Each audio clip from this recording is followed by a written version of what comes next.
Hi friends, welcome to Empower Academy. Empower Academy Group 1 Mainsக்கான study material அவைலபிளாக இருக்குது. Contact number 9944930889 9944930889. Okay, இன்றைக்கி நம்ம பார்க்க போகிற டாபிக் என்னென்னா காமராஜர் பற்றி பார்க்கலாம். இவரோட காலம் என்னென்னா 15/7/1903 பிறந்திருப்பார். 15/7/1903. 2/10/1975 இறந்திருப்பார். 2/10/1975 இறந்திருப்பார். இவர் 1954 சென்னை மாநில முதலமைச்சர். இவர் சென்னை மாநில முதலமைச்சராக இருந்திருப்பார். தமிழ்நாடுன்னு பெயர் மாற்றம் செய்கிறதுக்கு முன்னாடி சென்னை மாநிலமாக இருந்தப்போ சென்னை மாநில முதலமைச்சராக இவர் இருந்திருப்பார். இவர் 9 ஆண்டுகள் தமிழக முதல்வராக இருந்திருக்கார்.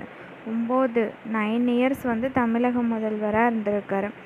மதிய உணவு இலவச மதிய உணவு திட்டத்தை அறிமுகப்படுத்தியது யாருன்னா இவர் தான். அதுக்கப்புறம் இவரை எப்படிலாம் அழைப்பாங்கன்னா தென்னாட்டு காந்தி, படிக்காத மேதை, அரசரை உருவாக்குபவர், கருப்பு காந்தி அப்படின்னு சொல்லிலாம் அழைப்பாங்க. தென்னாட்டு காந்தியும் கருப்பு காந்தியும் காமராஜர்.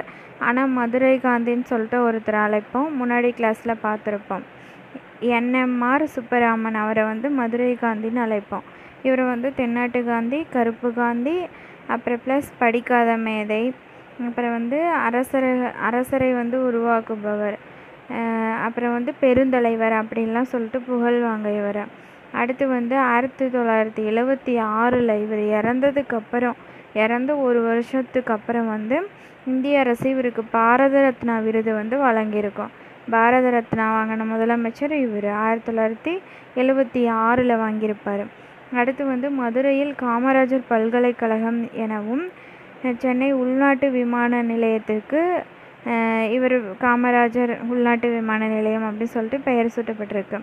மதுரையில் இருக்க பல்கலைக்கழகத்துக்கு இவர் பேர் காமராஜர் பல்கலைக்கழகம்னு பெயர் சூட்டியிருப்பாங்க. ப்ளஸ் சென்னையில் இருக்க உள்நாட்டு விமான நிலையத்திற்கு இவருடைய பெயரை சூட்டி பெருமைப்படுத்தியிருப்பாங்க. 1903 இவர் எங்கே பிறந்தார் அப்படின்னா விருதுநகரில் பிறந்திருப்பார். இவங்களோட பெற்றோர் யாருன்னா குமாரசாமி நாட்டார், சிவகாமி அம்மாள். குமாரசாமி நாட்டார், சிவகாமி அம்மாள். இவரோட இயற்பெயர் என்னன்னா காமாட்சி. பட் இவங்களோட அம்மா இவங்கள ராசா அப்படின்னு சொல்லி தான் கூப்பிடுவாங்க. இவங்களோட இயற்பெயர் காமாட்சி. பின்னாடி கொஞ்ச நாளில் இதுவே மருவி காமராசர் அப்படின்னு சொல்லிட்டு எல்லாரும் அழைக்கப்பட்டாங்க. அடுத்து நெக்ஸ்ட்டு பே. வரதராசலு நாயுடு. இவர் தேச தலைவர்கள் இவர் ஒரு ஸ்பீச் கொடுத்துருப்பார். பே. வரதராசலு நாயுடு. இந்த ஸ்பீச்சை பார்த்துட்டு இதில் ரொம்ப கவரப்பட்டு தான் காமராசர் சுதந்திர போராட்டத்தில் ரொம்பவே ஆர்வம் காட்டினார்.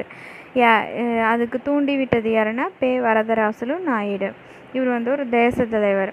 அடுத்து 16 வயதிலே காங்கிரஸின் உறுப்பினராக ஆனார். தன்னோட 16 வயசுலேயே ஸ்கூல் படிக்கும்போதே உறுப்பினர் ஆகிட்டார். 16 வயசுலேயே காங்கிரஸின் உறுப்பினராக ஆனார். ராஜாஜி தலைமையில் 1930 வேதாரண்யத்தில் உப்பு சத்தியாகிரகம் நடந்திருக்கும். அதில் போயிட்டு இவரும் கலந்துருப்பார். எப்போ? 1930 ராஜாஜி தலைமையில் நடந்திருக்கும். கைது செய்யப்பட்டு அதனால் இவர் கைது செய்யப்பட்டு கல்கத்தாவில் இருக்க அலிப்பூர் அப்படின்ற சிறைக்கு இவர் போயிருந்திருப்பார். அலிப்பூர்ன்ற சிறையில் அடைச்சிருப்பாங்க. பிறகு காந்தி, இர்வின் இவங்க 2 பேர்த்துக்கு இடையில் ஒரு ஒப்பந்தம் பண்ணி அதுக்கப்புறம் காமராஜரை விடுதலை செஞ்சுருப்பாங்க. எப்போ? ராஜாஜி தலைமையில் நடந்த 1930 வேதாரண்யத்தில் உப்பு சத்தியாகிரகம் நடந்திருக்கும். அதில் இப்போ இவர் கலந்து ஜெயிலுக்கு போயிருப்பார். எந்த ஜெயிலுக்குன்னா கல்கத்தா அலிப்பூர் சிறைக்கு. அடுத்து மீண்டும் 1942 ஆகத்து புரட்சி நடவடிக்கையாக கைது செய்யப்பட்டார். ஆகத்து புரட்சி நடவடிக்கைக்கு 1942 கைது செய்யப்பட்டிருப்பார். இவர் ஒரு சிறந்த பேச்சாளரும் நாடாளுமன்றவாதியுமான சத்தியமூர்த்தி அப்படின்றவரை தன்னுடைய அரசியல் குருவாக ஏற்றிருப்பார். காமராஜரின் அரசியல் குரு யாருன்னா சத்தியமூர்த்தி. அவர் ஒரு சிறந்த பேச்சாளர் ப்ளஸ் நாடாளுமன்றவாதியும் கூட. நெக்ஸ்ட்டு 1936 சத்தியமூர்த்தி காங்கிரஸோட தலைவரானார். எப்போ? 1936 சத்தியமூர்த்தி அப்படின்றவர் காங்கிரஸோட தேச தலைவராகவே ஆயிடுவார். அப்போ வந்து காமராஜரை வந்து செயலாளராக இவர் வந்து நியமிப்பார். சத்தியமூர்த்தி வந்து தேச தலைவராக ஆயிடுவார். காமராஜர் வந்து செயலாளராக நியமிப்பார். அடுத்து வந்து காமராஜர் தமிழக முதல்வராக 1953 தான் முதல் முறையாக தமிழக முதல்வராக வந்து இவர் பொறுப்பேற்பார். அது எப்போனா 1953 தமிழ் புத்தாண்டு அன்று முதல்ல பொறுப்பேற்பார். ஓகே, நெக்ஸ்ட்டு வந்து இவர் வந்து ஸ்டார்ட் பண்ண பொதுத்துறை நிறுவனம், இவர் ஆட்சி செஞ்ச காலத்தில் என்னென்ன தொழிற்சாலைகள்லாம் தொடங்குனாங்க அப்படின்னா பாரத மிகு மின் நிறுவனம் அப்படின்றத ஸ்டார்ட் பண்ணியிருப்பாங்க. அடுத்து வந்து நெய்வேலி லிக்னைட் கார்ப்பரேஷன், நெய்வேலி பழுப்பு நிலக்கரி நிறுவனம் அதை துவங்கியிருப்பாங்க. அடுத்து வந்து மணலி சென்னை சுத்திகரிப்பு நிலையம் CPCL அப்படின்றத ஸ்டார்ட் பண்ணியிருப்பாங்க. அடுத்து வந்து ரயில் பெட்டி இணைப்பு தொழிற்சாலை ICF. அடுத்து வந்து நீலகிரி புகைப்படச் சுருள் தொழிற்சாலை ஆரம்பிச்சிருப்பாங்க. கிண்டி மருத்துவ சோதனை கருவிகள் தொழிற்சாலை ஆரம்பிச்சிருப்பாங்க. மேட்டூர் காகித தொழிற்சாலை ஆரம்பிச்சிருப்பாங்க. குந்தா மின் திட்டத்தை ஸ்டார்ட் பண்ணியிருப்பாங்க. ஊட்டி ப்ளஸ் நெய்வேலியில் வந்து வெப்ப மின் திட்டங்களை தொடங்கியிருப்பார்.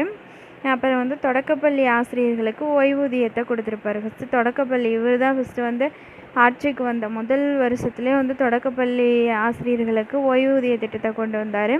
ப்ளஸ் அது அப்படியே உயர்நிலை பள்ளிக்கு மாறி அப்புறம் வந்து கல்லூரிக்குமே ஆசிரியர்களுக்கு ஓய்வூதிய திட்டத்தை வந்து அறிமுகப்படுத்தியிருப்பார். பொதுத்துறை நிறுவனம் மற்றும் தொழிற்சாலைகள் இவர் காலத்தில் வந்து இதெல்லாம் வந்து தொடங்கப்பட்டிருப்பாங்க. பாரத மிகுமின் திட்டம், நெய்வேலி பழுப்பு நிலக்கரி நிறுவனம், மணலி சென்னை சுத்திகரிப்பு நிலையம், ரயில் பெட்டி இணைப்பு தொழிற்சாலை, நீலகிரி புகைப்படச் சுருள் தொழிற்சாலை, கிண்டி மருத்துவ சோதனை கருவிகள் தொழிற்சாலை, மேட்டூர் காகித தொழிற்சாலை, குந்தா மின் திட்டம், நெய்வேலி ஊட்டி அந்த பிளேஸ்லலாம் வெப்ப மின் திட்டம் இதெல்லாம் ஸ்டார்ட் பண்ணியிருப்பார். நெக்ஸ்ட்டு வந்து இவரது ஆட்சி காலத்தில் தமிழக பள்ளிகளின் எண்ணிக்கை ஃபஸ்ட்டு வந்து ரொம்பவே கம்மியாக இருந்துச்சு. அதுக்கப்புறம் வந்து 27,000 ஸ்கூல்ஸ் வந்து ஸ்டார்ட் பண்ணியிருக்காரு. இவருடைய ஆட்சி காலத்தில் தான் இதெல்லாம் கட்டியிருப்பாங்க. 1920 நீதி கட்சி ஆதரவோட என்ன பண்ணாங்கன்னா மதிய உணவு 1920 அப்போவே மதிய உணவு திட்டத்தை வந்து ஸ்டார்ட் பண்ணியிருக்காங்க. அதுக்கப்புறம் வந்து 1960 வந்து இவர் காமராஜர் தான் திரும்பவும் அறிமுகப்படுத்தியிருப்பார். இதனால் ஸ்கூலுக்கு போய் படிக்கிற பிள்ளைங்களோட எண்ணிக்கை வந்து 37% உயர்ந்து போயிருக்கு. அடுத்து வந்து சென்னை இந்திய தொழில்நுட்ப நிறுவனம் தொடங்கியிருப்பார். சென்னை இந்திய தொழில்நுட்ப நிறுவனத்தை துவங்கியிருப்பார்.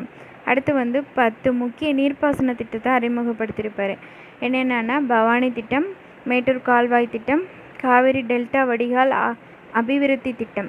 பவானி திட்டம், மேட்டூர் கால்வாய் திட்டம், காவேரி டெல்டா வடிகால் அபிவிருத்தி திட்டம். அதுக்கப்புறம் வந்து மணிமுத்தாறு, அமராவதி, வைகை, பரம்பிக்குளம் இதெல்லாம் ஆழியாறு இதெல்லாம் பாசன திட்டத்தை. மணிமுத்தாறு, அமராவதி, வைகை, பரம்பிக்குளம், ஆழியாறு பாசன திட்டங்கள்லாம் கொண்டு வந்திருப்பார்.